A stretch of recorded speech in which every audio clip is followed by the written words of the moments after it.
No sé si alguna vez te ha ocurrido que has llegado a algún sitio y has pensado, ya está, esto era todo, ¿y ahora qué?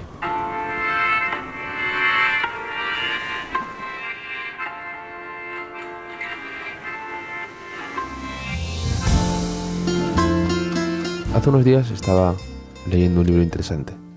Se llama La segunda montaña y lo ha escrito un columnista político del New York Times que se llama David Brooks.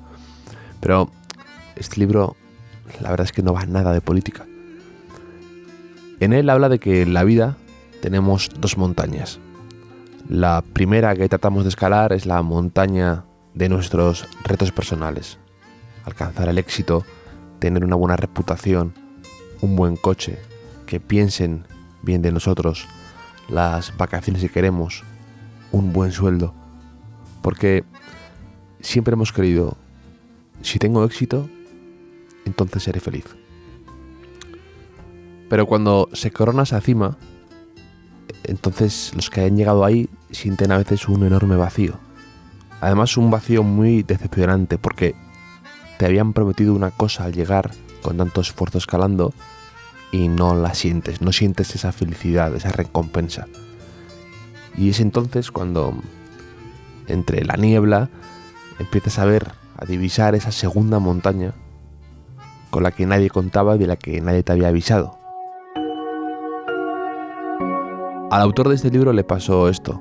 Era un columnista muy respetado, influyente, sensato, que le invitaban a todo tipo de actos, a hablar en televisión, publicó muchos libros, pero de repente se dio cuenta de que estaba solo. Trabajaba y al llegar a casa cenaba algo de comida rápida enfrente del televisor en busca de esa gratificación instantánea y de alivio de su soledad. Y se dio cuenta de que no era esa la vida que quería. A nuestra invitada de hoy, en el Hotel Jorge Juan, le pasó algo muy parecido a esto. Escaló a toda velocidad, fue de las que suben sin oxígeno, casi sin cuerdas y sin nada, en condiciones adversas, y de repente cuando llegó a la cima, con un Pulitzer, con presencia en medios, yendo a programas de máxima audiencia en televisión, siendo respetada, le dio ese mal de altura, ¿no? Sintió ese enorme vacío y tuvo que bajar. Ahora ha visto esa segunda montaña, que se supone que es la montaña de la gratitud, ¿no? y de la alegría por los demás y de una vida también volcada hacia los otros. Y con diferente equipamiento, poco a poco, está empezando a escalarla. Yo la verdad es que no sé si existe esa segunda montaña. Yo sigo escalando la primera y soy como Sísifo. Me despeño, vuelvo a empezar, escalo por la cara más difícil, me pilla una tormenta, un oso ataca el campamento base, a mi Sherpa se lo come el Yeti. Pero supongo que es algo que tienes que ver con tus propios ojos al llegar arriba, ¿no? Y sentir cuando estés ahí. Eso que les pasa a muchos, ¿no? Ese vacío.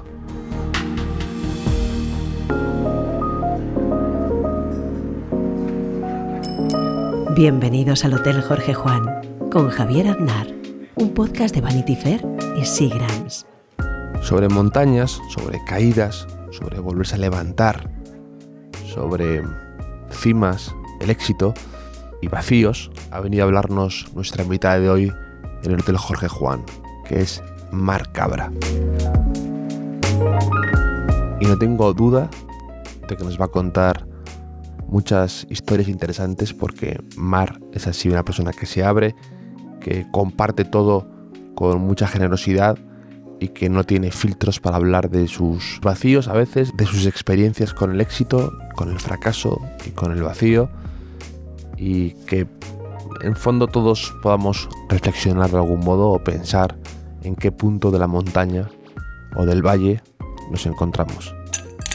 Así que nos vamos a poner una agradable y burbujeante Seagrams tónica y vamos a empezar a charlar con Mar.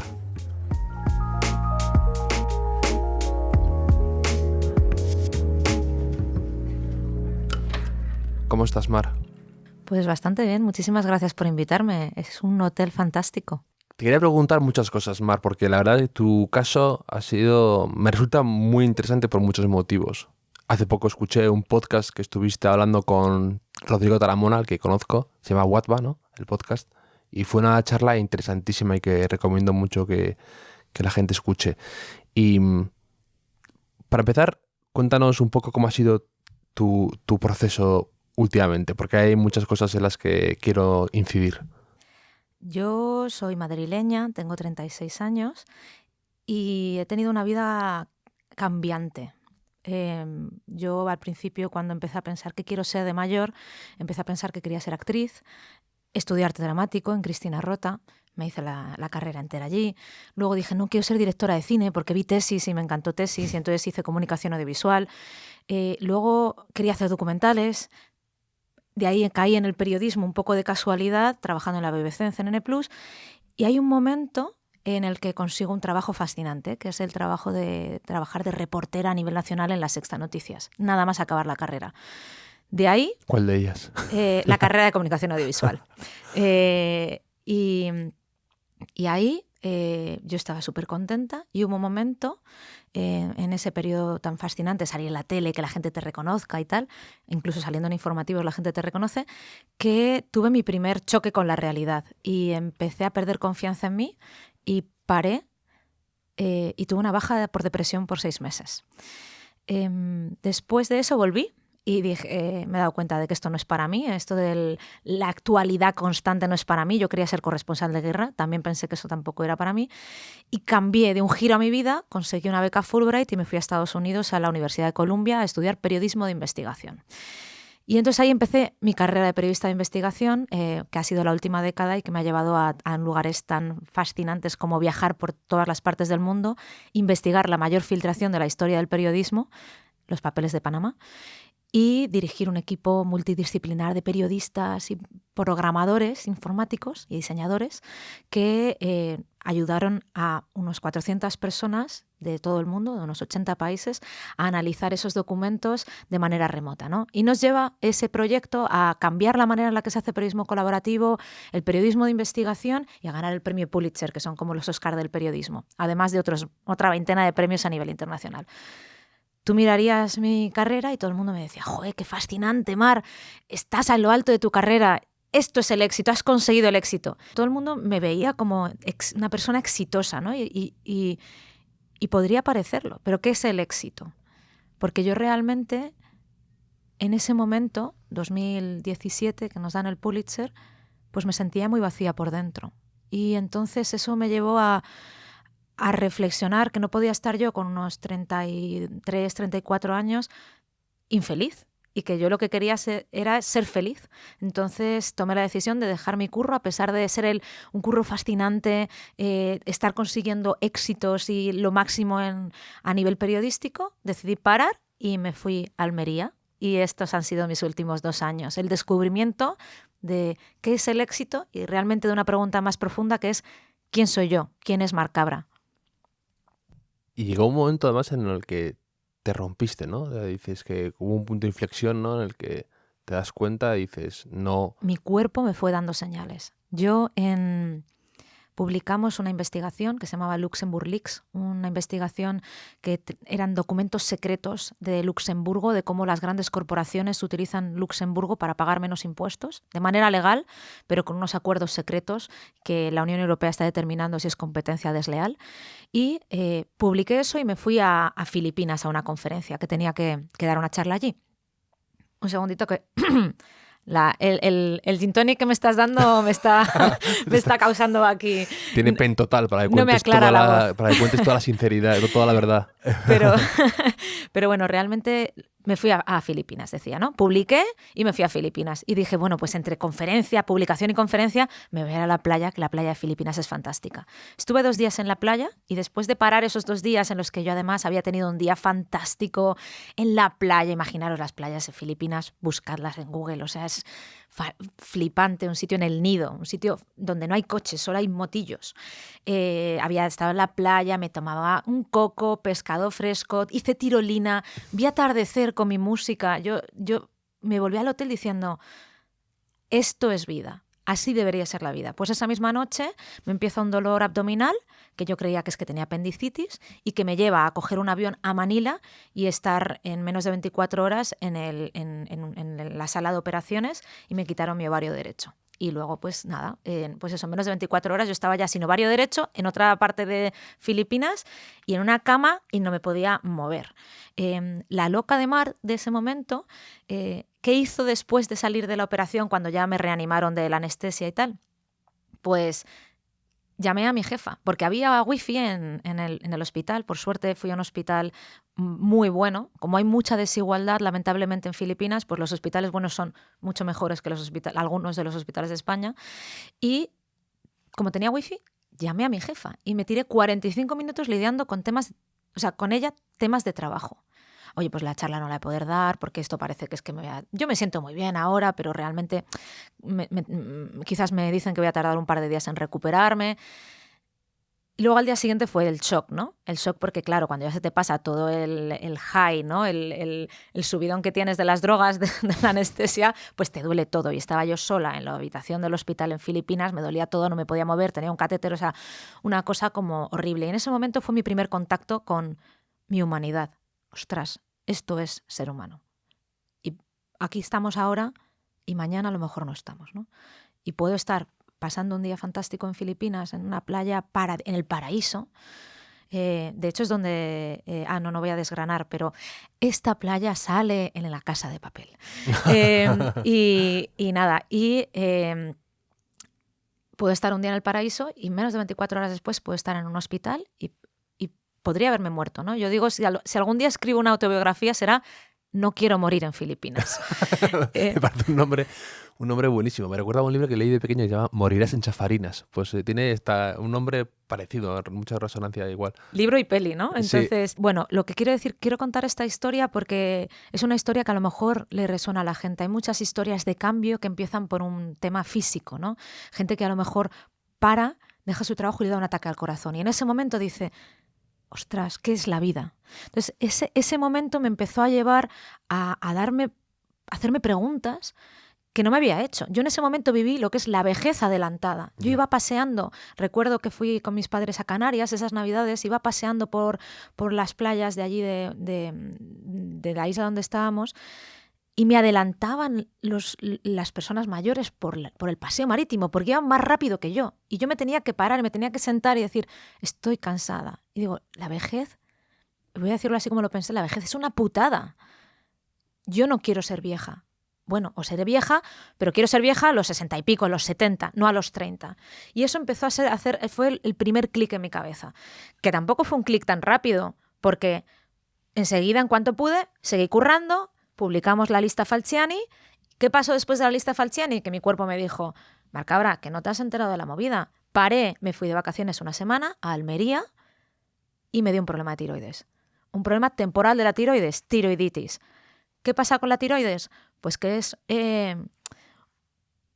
jodida, porque una infección temporal de la tiroides dura entre 6 y 9 meses. No es como un resfriado, ¿no? Entonces, fue mi cuerpo el que me empezó a enseñar que tenía que tener otro ritmo. Y de ahí, pues bueno, luego vinieron los papeles de Panamá, la empresa, la organización para la que trabajaba se separó de la organización matriz. Vinieron unos momentos muy claves en los que yo creía mucho y creía que tenía que poner mi energía. Pero después de pasar todo ese huracán, volví a recordarme de estos momentos. Y no solo eso, sino que me sentía vacía. Y ahí, un día además fue clave, en la que estaba en Semana Santa en casa de mis padres y dije, me voy a dar un baño porque estoy cansada, me voy a dar un baño. Me metí en el agua, hice una bañera con una cosa que recomiendo total, que es la bañera con sal gorda, como la sal que pones al pescado para... Sí. Pues sal gorda. Y fui allí en pleno relax, con música, que de repente como que me vino, ¿no? Dije, necesito parar. No puedo encontrarme si no paro. Y bueno, el proceso tomó tiempo porque yo no quería irme y dejar a todo el mundo, ¡hala, me voy! No quería dejar a mi equipo, no quería dejar la empresa, el Consorcio Internacional de Periodistas de Investigación, la organización para la que yo trabajaba, no les quería dejar tirados, pero sí que sabía claramente que no podía lidiar otra vez con otro proyecto que había que lanzar. Estábamos con los papeles del paraíso en ese momento. Y ese momento en la bañera fue un momento poco después de ir a Nueva York a recoger el Pulitzer. Y es que esos momentos de choque, de éxito vacío, eran muy fuertes. Yo no sé cómo lo hace la gente famosa, porque de repente yo estaba en El Intermedio, uno de los programas más vistos de este país, y estaba con el Wyoming y con Sandra Sabatés y yo allí con Dani Mateo, ¿no? Me sentía superestrella y luego Twitter me recordaba que qué bien, que no sé qué, todo el mundo. Reconecté con gente del colegio gracias a salir en la tele, ¿no? Y todo como súper éxito, o momentáneo, claro. Y luego llegaba a casa y como yo estaba trabajando tanto, la nevera estaba vacía, la ropa estaba tirada, tenía que hacer la lavadora y no la había hecho, ya no tenía ropa que ponerme y no tenía nadie con quien conversar en ese momento. Yo tengo la suerte de tener una madre, un padre y una hermana que me quieren mucho y me han dado apoyo siempre y un gran grupo de amigos. Y a pesar de tener tantos amigos físicos y en Facebook, en redes sociales, me sentía muy, muy sola. Y digo, esto no puede ser. No. Hay algo aquí que no me cuadra. Las piezas del puzzle no cuadran. Sí, que es paradójico, ¿no? Estar tan rodeado de gente en ese punto que tú dices de máxima audiencia, la gente en Twitter interactuando contigo y al mismo tiempo estar tan solo. Que eso es una de las cosas de hoy en día, ¿no? Que hay como muchísima más soledad, dicen, y más estamos por las redes sociales, parece paradójico, pero nos vemos más solos ahora que antes. Es que es el choque, yo creo que es el choque. Y esto es lo que efectivamente pasa en las redes sociales. Como estamos recibiendo feedback y gratificación todo el rato, y tenemos a tanta gente comentando sobre, pues qué bien que fuiste, no sé qué bien que hiciste esto, qué bien que no sé qué. De repente cuando lo recibimos es como un vacío de ¿qué está pasando aquí? Además es que es interesante esto que dices porque a mí lo que me ocurre como columnista y como escritor es que intento ser muy observador y siempre me ha gustado ser muy observador. Entonces, claro, las redes sociales te dan una ventaja enorme, que es que te están contando siempre lo que le emociona a la gente, lo que le gusta, lo que le disgusta, lo que le enfada, lo que le emociona. Y claro, eso es muy adictivo para alguien, es parte de su trabajo. Yo tengo que estar atento y también hay gente con la que he hablado que le pasa lo mismo. Gente de publicidad que tiene que estar con un ojo en lo que se mueve, en lo que está tirando, en lo que funciona, en lo que no, o políticos o tal. Entonces, las redes sociales tienen ese poder que hasta ahora era impensable, ¿no? Que te dieran tanta información de tanta gente a la vez y eso, por supuesto, engancha mucho. Y tú estás en un proceso de detox, ¿no? De todo esto. Claro, porque a mí lo que me pasó es que cuando yo dejé de trabajar, que más o menos hace 2 años de eso, lo primero que hice fue hacer un retiro de silencio. ¿Y qué pasó? Que me tiré 10 días con otras 120 personas en Ávila meditando todo el día, de 4:30 de la mañana a 9 de la noche, en silencio. No hablábamos los unos con los otros, no tenía teléfono, no tenía ni siquiera blog para tomar notas ni libro que leer. Y para mí esto fue una cosa bastante también chocante y como que me ayudó a hacer clic, ¿no? Porque cuando de repente paras silencio total y absoluto durante 10 días, cuando vuelves notas el ruido todavía más. Y de repente yo me di cuenta de que la gente habla un montón. Yo soy una persona que hablo muchísimo, ¿eh? Yo soy la primera que habla un montón, pero como que la gente con la que hablaba un montón. Yo quedaba con varias personas y ya me cansaba. Digo, no puedo quedar con más de una persona al día, ya me canso, ¿no? Como que me di cuenta de la cantidad de estímulos que nos rodean. Me di cuenta de que yo miraba el móvil como por adicción, ¿no? O sea, como que era como... Sí, que es un chute de... ¿Qué hago mirando el WhatsApp si Sí. no necesito mirar WhatsApp? O seguía mirando el correo electrónico con la misma frecuencia que cuando estaba currando y tenía a 400 periodistas a los que servir en todo el mundo. Y era ya como una cosa como que salía de un lugar que no sabía dónde salía, ¿no? Y entonces dije, esto lo tengo que parar. En Madrid me iba a ser muy difícil, me fui a Almería, que mi madre es de allí, y por suerte me pude ir para allá. Y empecé a quitarme cosas. Me quité el correo electrónico del teléfono, le puse una respuesta automática que decía, lo siento mucho, pero estoy experimentando con el correo electrónico y responderé cuando pueda, que todavía mantengo más o menos, porque yo no quiero que el correo electrónico domine mi vida. Y me quité Facebook del móvil, la aplicación de Facebook del móvil. No me quité Twitter, pero bueno, me quité varias cosas y en ese momento empecé a notar cuáles eran los impulsos que me generaba esa tecnología, cuáles eran los impulsos que realmente salían de mí. Y ese ha sido mi proceso, un proceso de realmente tomar conciencia de qué hago yo porque quiero y qué hago porque hay estímulos que me inducen a ello. ¿Y qué has aprendido de un poco de tu retiro espiritual, digamos, por así decirlo, de tu retiro que has conectado mucho más contigo misma, que me refiero que, por ejemplo, que ahora te dedicas mucho a hacer mucha meditación, por ejemplo, que es una cosa que yo no paro de leer últimamente en entrevistas a gente que yo considero interesante y que no tienen nada que ver entre ellas? Te hablo desde un humorista a un director de cine, a Ray Dalio, que es el dueño del hedge fund de Bridgewater, y todos tienen en común la meditación, que me parece muy curioso. Y yo empecé un poco con la meditación, con Headspace, la aplicación esta, y me pareció muy interesante, pero tengo esa sensación de que no sé si lo estoy haciendo bien. Entonces me hace a veces abandonarlo.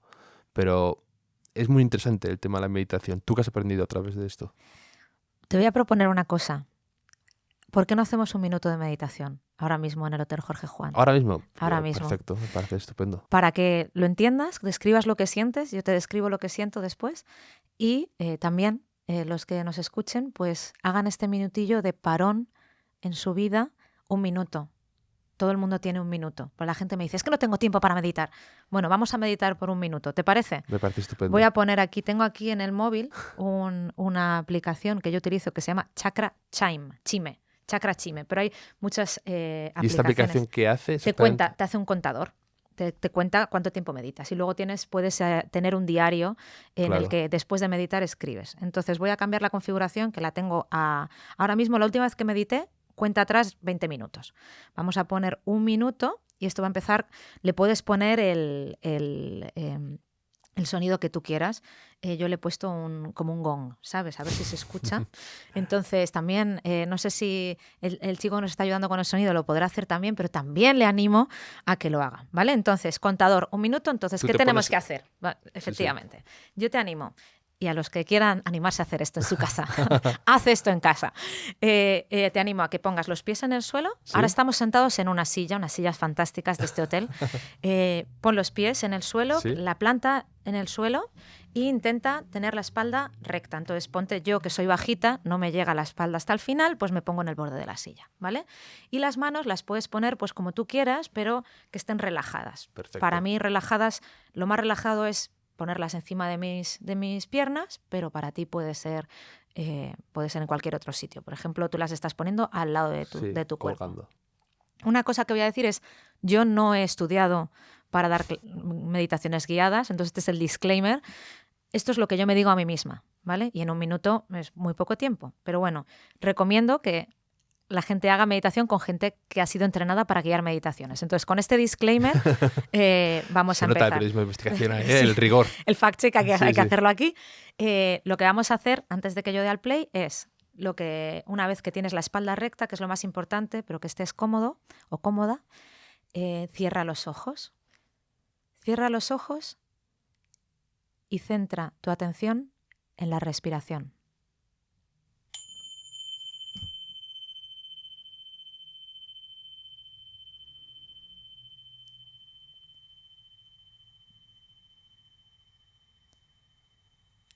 Y observa cómo entra el aire por tu nariz,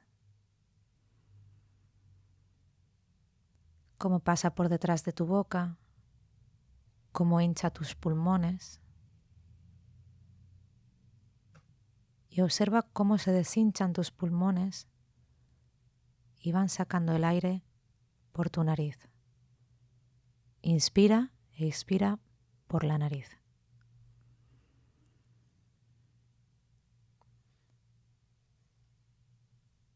Simplemente observa ese aire que entra y sale de tu cuerpo.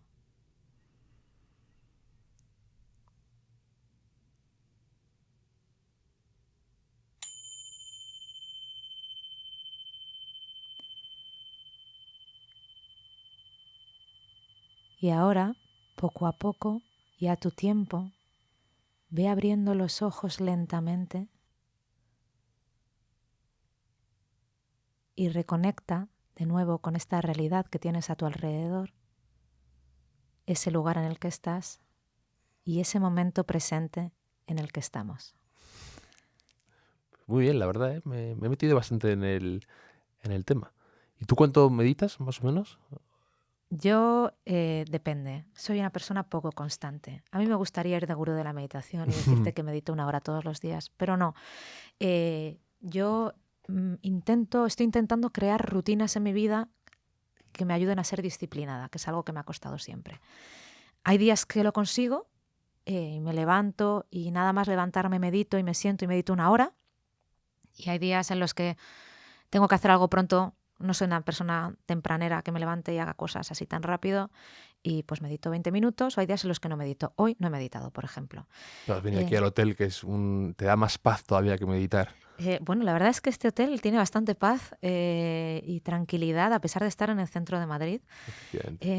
Y lo que sí que puedo decir es, esto ha sido un minutillo, 1 minuto tiene cualquier persona. Entonces, no nos ha dado tiempo a hacer nada. Normalmente si tuviéramos más tiempo, no quiero monopolizar este podcast, pero si tuviéramos un poquillo más de tiempo, pues lo que podríamos hacer es de repente traer conciencia a nuestro cuerpo, ver qué sentimos, incluso podríamos hacer un escáner corporal para ver cómo está nuestro cuerpo en ese momento. La meditación me ayuda a conectar con el momento presente. La gente dice, meditar es dejar de pensar. No, porque dicen los budistas que nuestra mente es como un mono.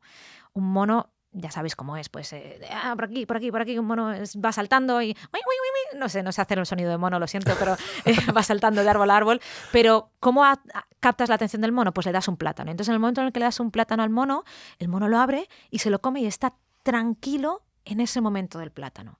Pues eso es lo que nos pasa con nuestra mente. Nuestra mente está siempre generando pensamientos y la traemos al plátano, que es la meditación. A la respiración. Entonces, nuestro plátano es la respiración.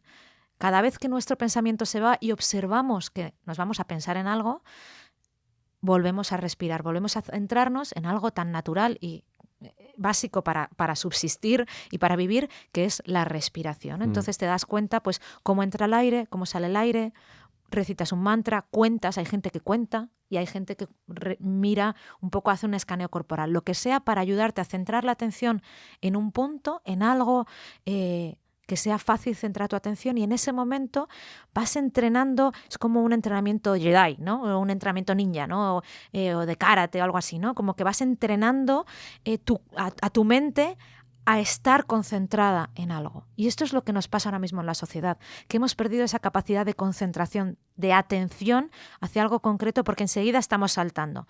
Esta situación para mí era muy común y sigue siendo.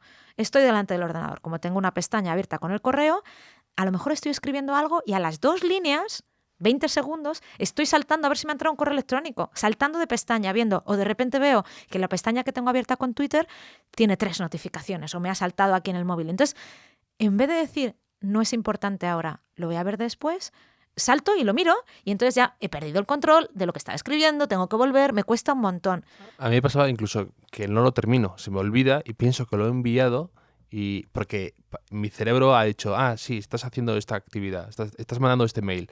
Y lo que dices tú, me salto a 8 pestañas diferentes, pero mi cerebro como que piensa que ya lo ha mandado y me lo dejo, y a veces me pasa muchas veces de decir, pues pensaba que te lo había mandado y no, lo he enviado. ¿Y por qué saltas? ¿Por qué sientes tú, las veces que has visto eso, por qué te has ido a esa otra cosa? Yo creo porque tengo muy poca capacidad de atención, ahora cada vez menos. Dicen que realmente no hay estudios que dicen que tenemos menos espectro de atención, que no está demostrado, pero yo sí que noto lo que dices tú, que tengo un montón de estímulos y distracciones que me hacen saltar inmediatamente a algo en cuanto noto un mínimo aburrimiento. En cuanto noto que el redactar el mail ya se me hace un poco cuesta arriba o incluso a veces cuando me bloqueo escribiendo algo, estoy con una columna o algo así y no se me ocurre una frase ahí bien o un momento y inmediatamente voy a ver qué pasa en Twitter, qué ha pasado en Instagram, me meto a leer el periódico digital,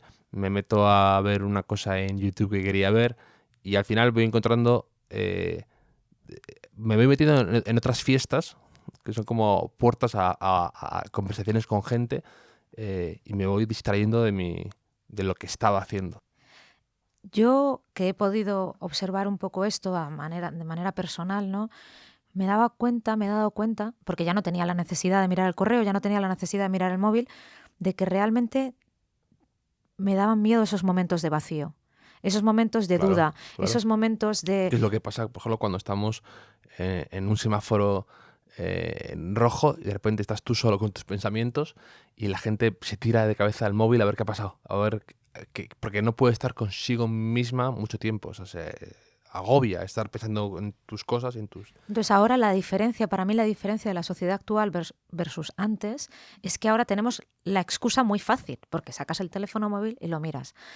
Yo el proceso que estoy haciendo y que quiero animar a más gente a hacer, y es parte de lo que quiero hacer, es contar mi historia, ir animando a la gente a tomarse esos tiempos de tranquilidad. Yo me los estoy tomando, tengo la suerte y el privilegio de poderme haber dado este tiempo y la verdad es que las veces en las que yo me doy esos espacios de tranquilidad, he sido más feliz. No estoy diciendo a todo el mundo, deja tu trabajo. Bueno, si no eres feliz, deja tu trabajo y toma el paso, da el paso, que no creo que vaya a pasar nada siempre y cuando tengas cuidado de la gente que está a tu alrededor y que está a tu cargo si tienes hijos, etcétera. No me estoy refiriendo a eso, me estoy refiriendo a la próxima vez que tú estés, te animo a ti, que la próxima vez que tú estés en un semáforo, si eres de los que se saca el móvil, no lo saques, digas, voy a sentir esto, a ver qué siento en este momento esperando en el semáforo. Antes de hacer algo, me hago mucho la pregunta de, ¿es necesario hacerlo ahora? Hombre, si voy corriendo a un sitio, llego tarde o no sé qué, o tengo que mirar, bueno, pues lo hago. Pero si no, ¿qué más da que yo mire unos WhatsApps de unas amigas con las que estuve anoche, que lo mire ahora mismo en este momento? Intento crear esos espacios de tranquilidad para mí y sobre todo en mi vida cotidiana, en esos momentos en los que voy a coger el móvil. Hay maneras de forzarte o de ayudarte a ir contra esos impulsos. Por ejemplo, quitarte las aplicaciones de redes sociales. Yo creo que eso para algunas personas es muy difícil. Por ejemplo, si eres periodista, ¿no? Pues yo lo que hago es, tengo las notificaciones apagadas y entro cuando yo quiero. Otras recomendaciones que dan para esto, por ejemplo, es poner las aplicaciones que tienen notificaciones, pues quitar las notificaciones, por supuesto, y ponerlas en la segunda pantalla, para que no sea cuando abres el móvil por lo que sea, porque te entra una llamada, pues no veas todas las burbujitas rojas, ¿no? Y hay otras maneras de hacer, por ejemplo, yo lo que hago es el correo electrónico, lo tengo apagado y lo enciendo de manera activa en el teléfono móvil y en el ordenador. Yo cuando me siento delante del ordenador ya no tengo la pestaña del correo electrónico, porque es que me he dado cuenta de que es como eso, como un vicio. Es como el que se enciende un cigarro y no sabe por qué se encendió el cigarro. Claro. Y realmente yo me he sentido muy culpable, porque digo, ¿qué me pasa a mí? O sea, ¿qué me pasa a mi cerebro? Y en este tiempo también he intentado leer un poco sobre por qué me pasa a mí esto, ¿no? Primero me he dado cuenta de que no solo me pasa a mí, le pasa a un montón de gente. Y además me he dado cuenta de que no soy la única culpable. Efectivamente, yo tengo que aumentar mi nivel de conciencia, ser más consciente de lo que hago, de por qué lo hago y de si lo quiero hacer en ese momento o no. Pero es que las grandes tecnológicas, las empresas, por ejemplo, de redes sociales, Facebook, Google, Twitter, tienen expertos en atención, ingenieros de la atención. Son gente experta en tirarte a ti, ser humano, saber cuáles son tus vulnerabilidades y entonces engancharte a veces de la manera más vil posible. Y entonces eso es lo que hace, o a mí me hacía, por ejemplo, que yo había tenido un día en el que había trabajado 16 horas, me tumbaba en la cama y me tiraba en Facebook 1 hora. ¿Por qué? Pues porque está diseñada la aplicación para mantenerme ahí durante 1 hora. Eso es lo que hace que yo me vea 5 capítulos de Netflix seguidos a veces, a pesar de estar agotada. ¿Por qué? Porque el botón de Netflix te salta en un momento muy rápido en el que te da play al siguiente episodio en un periodo muy corto en el que no te da tiempo a pensar, hacer este pensamiento racional de me gustaría ver este otro capítulo, porque ¿qué ha pasado? Que al final me han dejado arriba. Pero espera, he trabajado mucho, tengo que dormir, pues quiero levantarme bien, mañana tengo un día complicado. No te da tiempo. Entonces, yo sí que creo que es muy importante que estas grandes empresas tecnológicas empiecen a replantearse qué es lo que están haciendo a los seres humanos, qué nos están haciendo y si realmente están ayudándonos a ser mejores humanos o están atacando a nuestras vulnerabilidades. y yo creo que tienen que empezar a cambiar la manera en la que diseñan. No esto lo creo yo solo, yo realmente me he ido influenciando mucho de cosas que leo al respecto, y para mí uno de los referentes es Tristan Harris. Es un tipo que fue en su momento design ethicist o ethicist en Google, o sea, persona encargada de ética en Google. No le hicieron mucho caso de las recomendaciones que hizo, salió de allí y se ha montado un sitio que recomiendo totalmente, que es el Center for Humane Technology, Centro para la Tecnología Humana, que tiene una página web con recomendaciones de qué puedes hacer como tú, como persona, también recomendaciones de qué deberían hacer las grandes tecnológicas, qué deberían hacer los gobiernos, y están intentando hacer un trabajo alrededor de aumentar el nivel de conciencia con respecto a eso. Y hay más gente haciéndolo, y no todo el mundo está de acuerdo con la manera en la que lo están haciendo, pero para mí yo sí que creo que parte de la conversación hoy en día debe ser que nosotros les exijamos a las tecnológicas, a las empresas tecnológicas, que nos respeten como seres humanos, que nos respeten nuestra atención y que nos respeten nuestros datos, que esa es otra de las cuestiones, ¿no? Somos realmente un ser del que están extrayendo atención y están extrayendo datos para el negocio, ¿no? Como hemos visto con Cambridge Analytica, el escándalo del Reino Unido, que supuestamente está relacionado con cómo Brexit se fue hacia un lado, el lado de cómo la pregunta de si te quieres ir británico del Reino Unido o no, acabó tirando hacia sí, me quiero ir, pues si alguien no ha visto El Gran Hackeo de Netflix, buenísimo, lo explican súper bien, muy interesante el documental. Pues en ese documental se ve muy claro cómo realmente lo que hizo Cambridge Analytica es, con toda la información que tenían de datos de Facebook que habían sido obtenidos de manera ilegítima de gente, tenían el perfil de la gente y ayudaron a atacar a los indecisos para cambiarles la opinión y hacerles creer que ellos creían que tenían que irse del Reino Unido. Peligrosísimo, porque está vulnerando la democracia, está vulnerando nuestras libertades como seres humanos. Entonces yo ahora cuando pienso algo digo, espera, ¿por qué he pensado esto? Estoy pensando esto por mi familia, mi educación. ¿Estoy pensando esto por lo que he leído? ¿Qué fuentes leo? O sea, yo creo que entramos en un momento ahora mismo muy clave en el que tenemos que ser más críticos que nunca. Críticos con los demás, pero sobre todo críticos con nosotros mismos. ¿Y por qué pienso esto? Espera, tengo toda la información, me ha llegado la información de un lado solo. ¿Seguro que lo he pensado yo? ¿Seguro que siento yo esa urgencia porque yo soy una persona muy activa y entonces tengo que estar revisando mi correo electrónico todo el rato? ¿O es que realmente Google está haciendo que yo tenga esa urgencia de revisar el correo todo el rato? No, además, noto que últimamente hay como más voces alzándose sobre esto que dices tú, ¿no? De hecho, uno de los cofundadores de Facebook hace poco dio una entrevista que tuvo mucha resonancia, que él como que renegaba de lo que había hecho y como un poco esa especie de alarma que dio, como diciendo, hemos creado un monstruo y se nos ha ido de las manos. Él decía como que justo lo que has comentado tú, de que ya impacta mucho en la democracia, y dice, yo me asusté cuando de repente vi que lo que nosotros en Facebook hacíamos tenía impacto en guerras civiles en países remotos, y yo no tenía ningún control de lo que estaba sucediendo y no entendía lo que estaba pasando. Y es verdad que también otro de los fundadores de Facebook sacó un libro que se llama Sucked, que habla de cómo Zuckerberg, digamos, se le ha ido esto completamente de las manos. ¿Sabes qué pasa? Que está yendo todo tan rápido que no les da tiempo a pensar. Claro, va más rápido la tecnología que la ley muchas veces, además. Pero y no eso solo ni siquiera que la ley. Yo creo que el otro día hablaba con un grupo de estudiantes de la Universidad Francisco de Vitoria, donde yo estudié comunicación audiovisual, y hablábamos justamente de este documental de The Great Hack, ¿no? Del gran hackeo. Y estábamos hablando justamente de que salen escenas de Zuckerberg en declaraciones al Congreso de Estados Unidos. Dice, no, es que yo no sabía nada porque yo tengo muchas cosas que lidiar y yo no sabía nada de esto. Y algunos me decían, ¿esto está mintiendo? Bueno, yo no sé si está mintiendo o no, no tengo esos datos.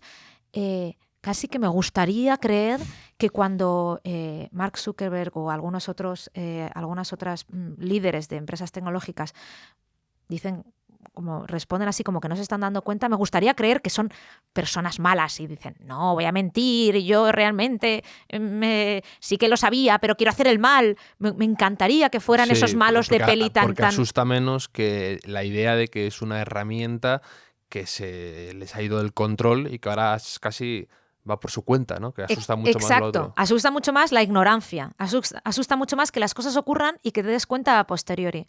Por eso ahora mismo yo creo que parte de hacia dónde vamos es me gustaría tener un futuro, yo creo que el futuro mejor ocurrirá si tenemos a gente que piensa, gente que en estas grandes compañías saben de ética, que saben de antropología, que saben de temas humanos y están previendo qué es lo que va a pasar.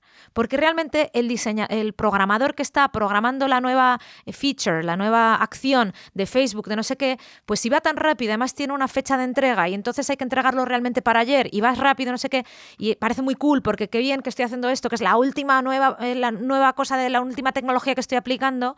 No estás, cuando estás en ese hype, ¿no? en esa mentalidad de qué guay todo lo que estamos haciendo y qué bien no sé qué, a veces no te paras a pensar qué efecto va a tener esto sobre el humano que va a recibir esta nueva acción o esta nueva tecnología. Y entonces yo sí que creo que es cada vez más importante que estas empresas tengan a gente para pensar qué es lo que va a pasar. Y no tienen por qué ser técnicos. Hablaba con un amigo el otro día que me decía que él había ido a cubrir, un amigo periodista, que había ido a cubrir un informe sobre inteligencia artificial que habían hecho a nivel europeo, y lo que habían hecho es contratar a escritores para imaginar el futuro. Pues un poco lo que pasa con Black Mirror o pasa con Years and Years, que es una serie que yo tengo que ver un capítulo cada semana porque tardo en procesar, sí. ¿no? Son series que están hablando de un futuro un poco distópico, ¿no? Un poco, no sabemos si va a ocurrir, pero ellos imaginan un futuro hacia dónde estamos yendo. Pues ya lo estamos imaginando ahora, tengamos a gente que realmente mire estos impactos sociales y que valore la ética a la hora de tomar decisiones. Y esto es algo que me preocupa también mucho ahora y que voy a meter mi cuña porque ya que estamos, como me preocupa, pues me ha unido a un grupo de personas que hemos creado el Observatorio del Impacto Social y Ético de la Inteligencia Artificial. Se llama Odiseia, odiseia.org. Ah, pues... y justamente lo que queremos hacer es observar qué es lo que está pasando y dar acción, dar guías y acciones concretas sobre cómo tener en cuenta estos valores éticos y cuestiones que tengan impacto social, ver cómo podemos mitigarlos, cómo podemos tener efectos sobre ello para que tengamos un mejor futuro. Yo te diré además que últimamente me acuerdo de ti todas las noches antes de irme a dormir. Qué bien. Porque sí, Cuéntame, ¿qué piensas? Piensas en lo guapa que soy, ya sé, lo sé. Suena muy así, pero porque te leí o te escuché que decías, y con toda la razón, que nosotros mismos por la noche también, que nos cargamos de información y que nos alteramos y que nos vamos a dormir después de haber estado viendo la pantalla, viendo redes sociales, viendo una serie y que no hacemos ese proceso de... lo decías además en inglés, ¿no? El término, ¿no? Como de... Unwind. Sí, eso, como de... No sé cómo describirlo, como de pararte y hacer el proceso también de irte a la cama con un poco de tranquilidad, un poco de... no con tantos estímulos e impactos. Y lo pensaba porque yo soy de los que, como tú dices, que se mete antes varios capítulos de una serie o algo así y me acuesto como con una especie de ansiedad de lo que acabo de ver. Y lo hablaba con amigos y todos me decían lo mismo. Y es muy curioso porque me decían todos que, hablando de una cena, me decían que ellos se meten en la cama siempre viendo algún capítulo de Friends o viendo algún capítulo de la serie The Office o viendo algo de Seinfeld que les gusta, ¿no? Y me hacía mucha gracia porque lo pensaba que es una especie de regresión a la infancia. Porque es volver a ver una serie, o Sexo en Nueva York también me decían unas amigas, que es volver a ver una serie que tú sabes de qué va, te ha gustado y es como que te cuenten un cuento que tú ya sabes para irte a la cama tranquilo y con buen humor. Y me decían, no, es que yo vengo de trabajar y lo único que me pone un poco de buen humor, digamos, y que me hace desconectar es ver esta serie que ya he visto y que me saca una sonrisa y que me permite, no quiero ver nada nuevo, además quiero ver esto que ya lo he visto. Y es como cuando de pequeño te contaban un cuento que te alegraba, te daba un poco de te levantaba un poco el espíritu y sabías que iba a ocurrir. Pues es lo mismo, es como volver a los 7 años. Pero no es un cuento. No. Tiene mucho más estímulo que un cuento. Claro, por supuesto. O es sea, mucho tienes más... imágenes, tienes además Friends, que yo soy fan, me he visto muchos capítulos, pues en un breve periodo, creo que son 20 minutos más o menos, ¿no? Te cuentan un montón de cosas y te tienen que hacer reír. O sea, qué más agitado que una sitcom. No Claro, sé. que está todo medido el gag cada... Claro, y enseguida te están haciendo gag, enseguida está viendo cosas. La verdad es que es bastante agitación. Yo todavía no he conseguido el controlar, el ser máster de cómo irse a dormir. Eso está bien porque el problema sería que vinieras aquí a vender una vida imposible de realizar. A mí me gusta que me lo cuentes, que hay cosas que aún te cuestan, que hay cosas que aún vuelves a caer, que hay cosas que... Eso es la gracia de esto. O sea, a mí me gusta ser honesta con Por todo. eso. Quienes me conocen saben que yo no tengo como... Yo soy como en Instagram la gente que pone #nofilter, pues yo soy marcabra #nofilter, pero para bien y para mal. O sea, tengo este puntillo Asperger ahí casi todavía.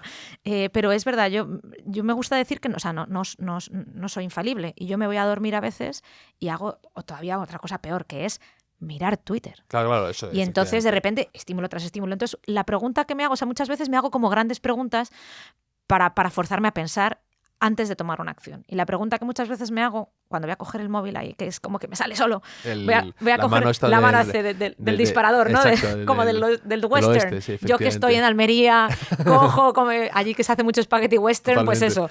He aprendido a disparar como hacían en los spaghetti western y cojo el móvil, ¿no? ¿Qué pasa? Que cuando voy a cogerlo digo, ¿realmente quiero tanto estímulo ahora? O sea, ya tengo la cabeza a 1000 por lo que sea. O a lo mejor no, a lo mejor estoy tranquila porque he venido de tomarme unas cañas con mis amigos, tal. Digo, sé que esta acción de abrir Twitter ahora me va a disparar la cabeza porque me va a meter mucha más información que la que necesito ahora. Y a veces haciéndome esa pregunta de ¿necesito tanta información ahora? No lo he hecho, he dicho, venga.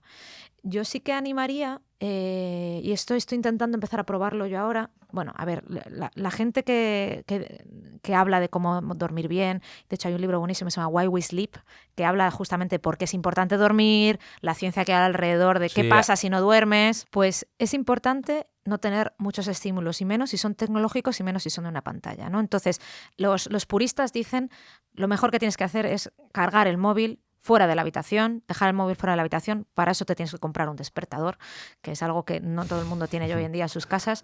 Yo no lo hago. Yo me despierto todavía con mi teléfono móvil. De hecho, me compré un despertador que está todavía en una caja porque no lo he instalado. Me compré un despertador que te despierta con una lucecita que va progresivamente despertándote para que se ilumine la habitación. Pues tú duermes con las persianas bajadas. Yo duermo con total oscuridad. Yo al revés, yo desde pequeño en Santander, yo no, dormía sin persianas y sin nada, casi sin cortinas, y estoy acostumbrado a dormir con la luz ya. O sea, de hecho, cuando duermo con persianas y bajadas, me entra una angustia que no es normal. O sea, Pues esto, según lo que yo he leído, es bueno. Tú lo haces bien. Mira, una cosa que haces bien. Una cosa que hago bien. Me alegro de darte esta alegría esta mañana. Bueno, lo que te decía, me compré ese despertador y no lo he instalado. Lleva más de un año en una caja.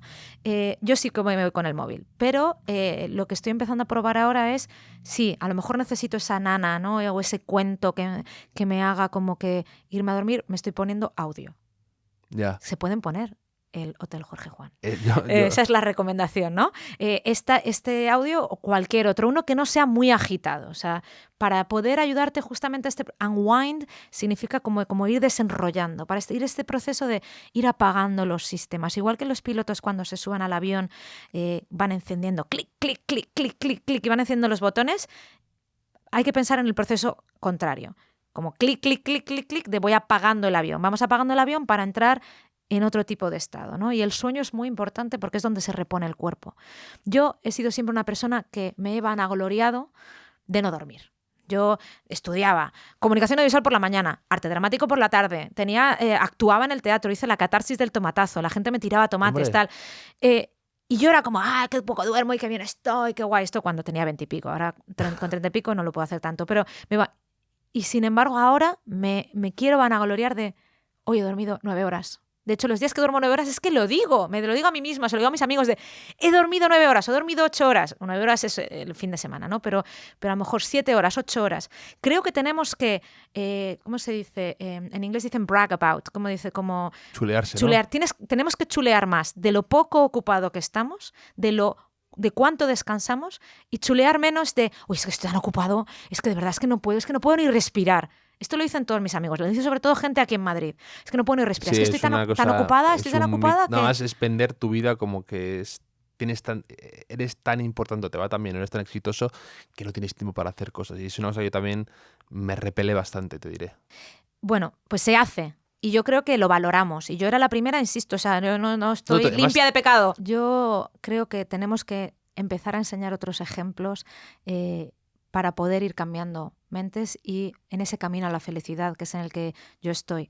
Y te quiero dar un par de ejemplos más de cosas que se pueden hacer que a mí me están ayudando. Pero antes también quería decir, no me gustaría que esto fuera ni se sintiera una conversación entre pijos diciendo, claro, porque ellos lo pueden hacer y yo no. Esto lo puede hacer cualquiera. O sea, yo entiendo que la persona que trabaja en el Mercadona o que trabaja limpiando a veces vaya con la lengua afuera. Lo que animo es a que en esos momentos en los que estás en el autobús yendo a currar, en el metro, en el coche, intentes tomarte esos espacios para ti y pensar, es lo que tengo que hacer, pero voy a ir tranquila, voy a ir conectada conmigo, disfrutando del paisaje, voy a ir con esa tranquilidad hacia lo que me lleve, ¿no? Hacia lo que la vida me lleve, ¿no? Lo que la vida me está llevando, que es en ese sentido, si tienes que tirarte 10 horas limpiando casas, pues 10 horas limpiando casas, ¿no? Y la verdad es que, bueno, yo me siento muy privilegiada porque he podido, con los ahorros que he tenido y el bagaje que he tenido, he podido parar y tomarme ese tiempo. Yo entiendo que no todo el mundo pueda tomarse ese tiempo. Bueno, animo a todo el mundo a que realmente piense, ¿qué tiempo tengo? ¿El tiempo que tengo es el del autobús? Pues en el autobús, en vez de estar mirando al móvil, pues voy a estar mirando por la ventana, porque la naturaleza nos ayuda a tranquilizarnos también. A mí el meditar de manera regular, insisto, no de manera disciplinada todos los días, me ha ayudado a ir adquiriendo una tranquilidad que va conmigo, ¿no? Es como el que dice, yo es que corro y cuando corro me siento bien y cuanto más corro me siento mejor. Pues meditar es un tipo de ejercicio, claro, y por eso lo recomiendo. Cuando estaba súper liada y viajaba y estaba en el consorcio y trabajaba todo el día y 16 horas al día, me venía muy bien irme a un centro de meditación que yo voy en Almería, que se llama el Ashram Soul Garden, que es donde yo iba un fin de semana, me hacía un retiro, descomprimía y volvía, ¿no?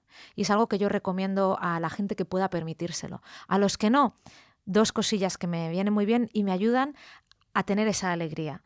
Y que vienen de conocimiento que he ido leyendo de diferentes tradiciones budistas, hinduistas, gente que lleva haciendo meditación durante cientos, si no miles de años. Y no es un tema de religión, es un tema de una práctica que han ido practicando. La gratitud, que es algo que yo he aprendido también en el Ashram Soul Garden, gratitud. ¿Qué quiere decir esto? Que yo todas las mañanas o por las noches intento hacer un ejercicio de ¿por qué estoy agradecida? Entonces yo me he comprado un diario que es el 5 Minute Journal, el diario de los 5 minutos, que me hace varias preguntas, entre ellas, ¿cuáles son 3 cosas de las que estás agradecida? Y yo a veces las repito siempre. Yo estoy muy agradecida de mi familia y sobre todo de mi madre. Estoy enamorada de mi madre. Pues lo pongo y de repente el levantarme pensando en mi madre, pensando en algo que ha ocurrido, pensando en lo feliz que soy levantándome viendo el mar por las mañanas, ya me cambia el chip por la mañana. Hay gente que también se levanta por las mañanas y escribe 2 páginas de escritura automática para volcar toda la mierda que tiene en la cabeza y así empezar el día. Bueno, lo que sea. Eso lo hace Brian Koppelman, que es un tipo que escribe que me encanta y eso siempre lo recomienda. Le llama el Morning Pages. Bueno, no es suyo, realmente eso es del Artist Way, totalmente, que es un libro... que he recomendado mucho ese libro. Bueno, pues... que ella dice que es el libro que más le ha impactado. Y yo lo tengo por aquí. Entonces es un libro que básicamente es un programa como de 12 semanas, si no recuerdo mal, en el que tú te recomienda cada día que hagas algo como para conectar con tu yo creativo. Pero realmente la idea de... Yo sí que quiero incidir en la idea de agradecer lo que uno tiene. Porque aunque uno esté en la situación más baja de lo más bajo, estoy segura de que puede esa persona ser agradecida. O sea, yo cuando me di de baja por depresión, tenía a mi novio ahí cuidándome. tenía a mi familia apoyándome. Y yo no tenía ganas de levantarme de la cama, pero, ostras, qué bien que estaba mi novio de aquel momento ayudándome a levantarme todas las mañanas, ¿no?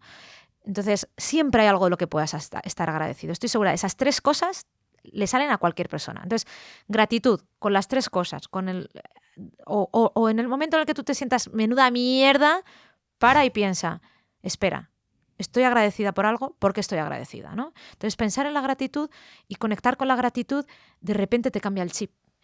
Y luego también conectar con la alegría, con joy, dicen, ¿no? Los budistas hablan mucho del joy y hablar de un poco de esa alegría, pero no por ti, sino de los demás. Alégrate de las cosas de los demás. Si no tienes cosas tuyas por las que alegrarte, mira a ver si tienes algo a tu alrededor. O alégrate de cosas, dices, a mí me ha pasado a veces, yo estaba un día, fui a La Haya recientemente, una ciudad que yo creía que iba a ser feísima, y paseaba por La Haya y estaban las gaviotas de fondo todo el rato. Para mí en ese momento las gaviotas no fueron incómodas, eran como el sonido de La Haya. Y cada vez que iba paseando y tal, de repente las gaviotas. Pues fíjate en las gaviotas si te llama la atención las gaviotas. Se nota que no has vivido en Santander como yo, que las gaviotas tienes todas las mañanas como peleas de gaviotas o gaviotas copulando, que no sé cuál es la diferencia entre las dos, y te despiertan a las 6 de la mañana, a las 7, a las 8 de resaca, las gaviotas. Se nota que ver las gaviotas en La Haya un rato te queda muy bien, pero tenerlas en tu balcón todos los días, en mi tejado, pero me acaba destrozando el cerebro. No, porque esto ahora habla... cuando vuelvo las echo de menos a las malditas gaviotas. Fíjate. Esto lo decía Martín H. Mira, Martín H. era una de las pelis, mis pelis favoritas cuando era adolescente. Y hay un monólogo, hay varios monólogos buenísimos. Sí, y uno de ellos que viene ahora a cuento, que decía Juan Diego Boto, el personaje Juan Diego Boto, H., dice, no, yo estoy aquí bien en Madrid, pero realmente echo de menos, y Madrid, los techos, los topes de los edificios son muy bonitos, siempre tienen cosas, y de hecho yo no me había fijado nunca en eso, es verdad, en la Gran Vía, si uno camina por la Gran Vía, todas las partes de arriba de los edificios tienen algo, una gárgola, no sé qué, y dice, son muy bonitos, y dice, pero... soy un boludo, echo de menos los techos de Buenos Aires, ¿no? No sé imitar muy bien el acento argentino, lo he intentado, pero... monos y el ruido del mono, eres versátil, ¿eh? Si necesitas voces se nota que estudiaste dramático, ¿no? En algún momento de mi vida. No, pero a lo que me refiero es como que decía, ¿no? No quiero que se pierda el mensaje, decía, echo de menos los techos planos de Buenos Aires, ¿no? A veces echamos de menos las cosas cuando ya se han ido. Me da igual lo que te sirva a ti, porque tú eres una persona diferente a mí. Entonces yo llegué a La Haya, me llamaron la atención eso, pero a lo mejor, y te digo una cosa, alegrándote de lo ajeno, pues cuando te despierten esas gaviotas copulando, piensa, me alegro por la gaviota. Cuando coja el rifle y diga, Javier, a lo mejor esto no es la medida que... Pero piensa, oye, qué bien se le están pasando a esta gaviota, me alegro por ella, sí. ¿No? ¿Qué mejor que levantarse teniendo sexo por la mañana? Pues alégrate por esas gaviotas, o sea, cambia el chip, a eso me refiero, o sea, lo que podemos controlar es lo que nos pasa a nosotros. Sí. Y esto es algo que yo he estado aprendiendo y he aprendido con muchas hostias por el camino. Lo que yo puedo controlar me puedo controlar a mí misma y lo que dice mi cabeza, a veces no, pero eso es a lo que aspiro. Yo no puedo controlar lo que piensas tú de mí, no puedo controlar lo que vayan a hacer los políticos del todo, como hemos visto, no se puede controlar lo que hagan los políticos. Podemos ir a votar, animo a todo el mundo a ir a votar, a pesar de que los políticos pues, no han conseguido ponerse de acuerdo, que es algo que me enerva. Ve a votar, porque es tu manera de incidir. Pero una vez ahí, ya lo que podemos hacer es, ¿qué puede controlar Marc Cabra? Pues Marc Cabra puede controlar a Marc Cabra. Es muy importante resaltar lo positivo. Hay estudios en la psicología y líneas de trabajo en las que se habla que la mente está diseñada para quedarse con lo negativo. Y es por eso que tenemos que reforzar lo positivo. Entonces, fenomenal tener espíritu crítico. Ahora, tenemos que saber que nuestra mente está como... Los cables de nuestra mente están diseñados para que nos quedemos con lo negativo. Entonces, cuando nos quedamos con lo negativo, intentemos también contrarrestar eso. Mira, una cosa que me pasa a mí, me pasaba y me sigue pasando. A veces cuando hago algo mal, luego estoy todo el día repitiéndome en mi cabeza, qué tonta. O sea, revivo ese momento y digo, qué tonta, qué tonta. Lo hago muchísimo. Qué tonta. Fatal. Por ti y por mí y por todos mis compañeros. Fatal. ¿Y qué hago yo? No lo he conseguido. Los días en los que estoy más tranquila no me digo qué tonta tanto, pero eso te digo, cuando estoy conectada conmigo, no me importa tanto el haber cometido ese error, o sea, como que soy más benévola conmigo y dejo ir. Me parece que gran parte del trabajo también es aprender a dejar ir las cosas, ¿no? Bueno, pues lo he hecho mal esta mañana, por ejemplo, yo he llegado tarde aquí 5 minutillos, ¿no? Pues... Y yo era como, podía haber salido antes, tal, no sé cuánto, tal. Bueno, pues ya está, llego 5 minutos tarde, no pasa nada, no pasa nada. Ya está, dejo ir esto, ¿no? No me voy a enganchar. Eso es lo primero, aprender a dejar ir. Y yo estoy en eso, intento dejar ir las cosas que son tontas. Y luego, cuando me pillo y digo qué tonta, ahora mi truquillo es, por lo menos digo, qué tonta, qué lista. Entonces estoy un poquito como, así como un poco, es que tengo este momento esquizofrénico en el que me pienso, digo, qué tonta. A veces lo digo incluso verbalmente y en voz alta, que es como la leche. Y entonces digo, qué tonta, qué lista. No, pero qué tonta, pero que es que eres lista. Entonces es como que entra una, como en la película esta, ¿cómo se llama? La de Inside Out, ¿no? La de Sí, al revés, ¿no? la de O del Pixar. revés, que salen las vocecitas de la cabeza, pues Sí. las pongo a hablar entre ellas. Y ahora por lo menos ese es mi primer paso. Y luego el segundo paso es justamente dejar ir para... No fustigarse tanto. Y creo que esto en España es algo que hacemos mucho. Nos fustigamos de más. Es que tenemos mucho... Y eso a mí me lo dijo un amigo americano y nunca lo había pensado. Me dice, es que en España, por la educación y por lo que habéis recibido, tenéis muy metido la culpa, el Sí, concepto sí. de la culpa. Y es verdad, a mí me pasa, y me pasa no solo esto, sino que a veces me ocurre cosas, pero muy atrás en mi vida, y digo, qué tonto fui, qué mal lo hice aquí, y me fustigo, y otra vez, y venga, y boom, y boom. Y, y lo que dices tú, que hay que saber dejarlo ir, y además, como toda la vida, no te sirve de nada intentar cambiar lo que ya no puedes cambiar. Es que el pasado no lo puedes cambiar. El futuro no lo puedes accionar. Lo único que puedes cambiar es el presente. A mí me ha parecido muy interesante poder tener tiempo en estos 2 años en los que he parado para poder leer a gente que se ha parado, ¿no? Y he estado leyendo mucho pues, eso, sobre budismo, sobre tradiciones de meditación diferentes, hinduistas, gente que hace retiros de silencio en monasterios.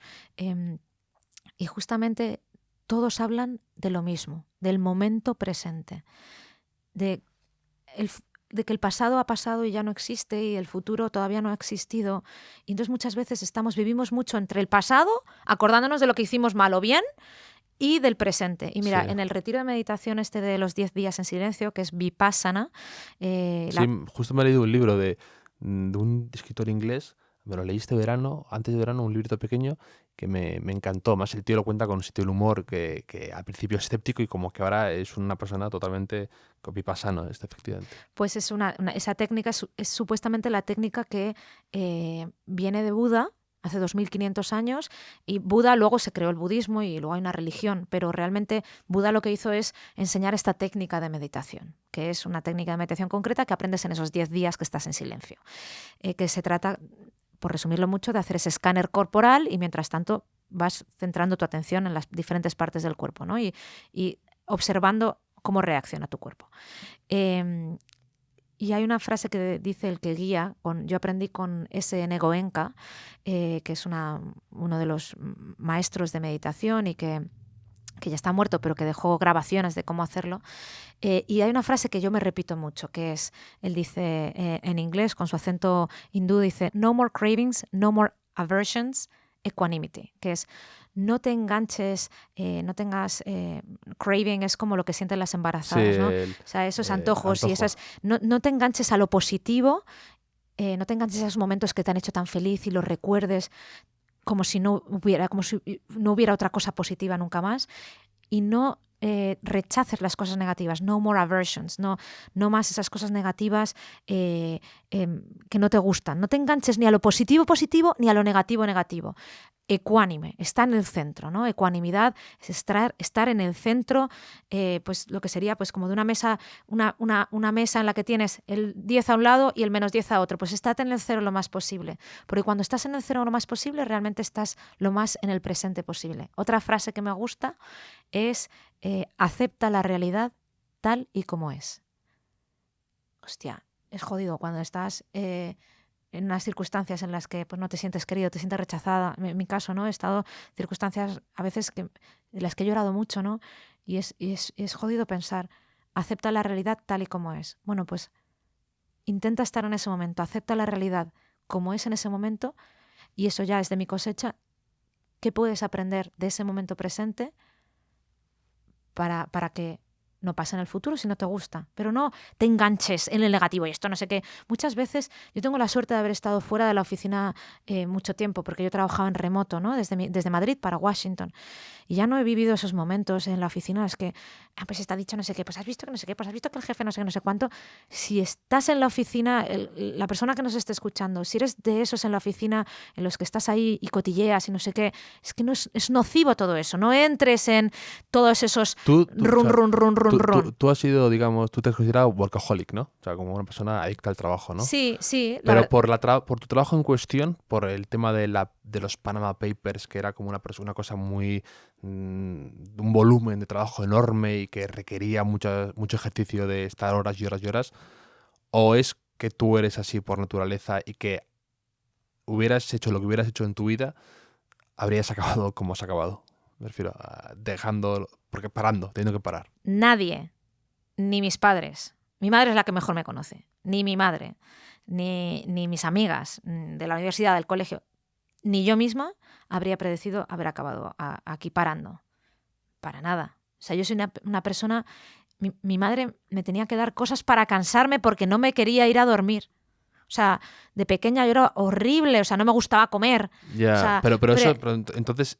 Y eso se ha traducido en la vida laboral. O sea, va en tu naturaleza, ¿no? Va en mi naturaleza, soy una persona muy activa, siempre haciendo... He sido hasta ahora una persona muy activa, siempre haciendo un montón de cosas, ocupando cada minuto de mi día, trabajando un montón y sin problemas, porque era mi pasión. O sea, yo no sentía mi trabajo, nadie estaba con un látigo en el consorcio dándome, ¿no? Yo lo hacía porque yo creía en ello, claro, ¿no? que tienes el Y me motor gustaba. Tengo ese motor interno de la pasión. Claro. La pasión tiene un problema, y es que al igual que tienes que tener la pasión por algo, tienes que tener pasión por ti misma. Y eso es lo que yo no tenía. Entonces, si tú tienes pasión por un trabajo, por una causa, por lo que sea, por tu familia, una pasión por algo, yo animo a todo el mundo, porque es lo que me digo a mí misma, es a no olvidarse de que la pasión paralela o antes que esa tiene que ser la pasión por uno mismo. Todas estas madres que a lo mejor no están trabajando o trabajan poco o trabajan y además cuidan a los niños y nunca se dan un espacio para ellas. No las llamaríamos workaholics, pero son workaholics. Y están siempre, pues que tengo que ir a recoger al niño, es que tengo que hacer no sé qué, no sé cuánto. Y tengo un montón de amigas que no tienen ni un espacio para ellas. No, la primera pasión es por uno mismo. Y eso es lo que yo no sabía hacer. Y es por eso que paré. Yo no sé si voy a estar retirada en Almería mientras hago otras cosas toda mi vida. Yo voy a intentarlo, porque a mí me gusta mucho vivir mirando al mar y levantarme por las mañanas mirando al mar. Y pues que tengo que ir a Madrid a currar, pues voy a Madrid a currar, pero tengo esos espacios de tranquilidad. Insisto, gratitud, alegría de los demás y de lo tuyo también, pero sobre todo gratitud y alegría son dos cosas como súper sencillas, son gratis, que las puedes hacer en cualquier momento aunque estés muy ocupado y ocupada, y que a mí como que abren mi corazoncito todos los días. Entonces lo hago lo más que puedo. Pues nada, Mar, mil gracias por venir a tu Jorge Juan y tomarnos aquí una copa los dos juntos hablando de todo esto. Que te vaya todo estupendamente, Mar. Muchas gracias por la invitación y por dejarme contar esto, insisto, desde la humildad de alguien que está aprendiendo y que comparte por si a alguien le resuena. Seguro que es útil.